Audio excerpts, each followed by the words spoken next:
นี่ทุกคนสั่งเกิบมาให้อีหนูใหม่จ้าหนูโดยสีม่วงสีใจไปจังใดจ้านี่นะสั่งมาให้ใหม่ว้าวคงนกพุกวันนี้เลยของมึงอะแหละเบอร์43คุณเอ้ามีแต่มึงตัวไซน่ะหุยพอดีเลยเอ้ย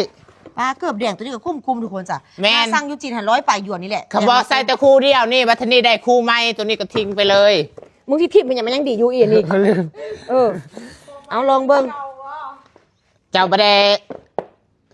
ให้เขาใส่เงินที่เอ่ยบอซื้อให้ฮากูก็บ่ได้โหดร้ายปานนั้นซื้อให้แท้ๆนี่อีต้นซาดเห็นได้เกือบคู่เดียวหันหมดปีแล้วทุกคนบอกไหมราคาคือสิแพงลุยวิตองข้างในนี่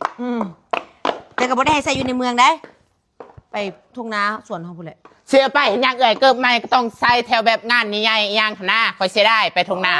ปอม43ตีมันยังเข้าไปบ่หมดมือไหมคือว่าแหละคดีซนแบบนี้เลิศบ่ล่ะเลิศมากค่ะขอบคุณมากค่ะไม่ได้หักเงินดอกโอ้ยกูซื้อให้ไม่ได้ตัดเงินเดือนในยังเนาะกุดเบียดกุดจีนซื้อให้บ่ตัดหาสู่บ่ตัดเก็บเมียนสวยมากเลยถึงใจเพลินสีม่วงจะมันคือมึงกระเทยไม่เคยนอกใจสีม่วงเท่านั้นโอเคบ่โอเคเลิศ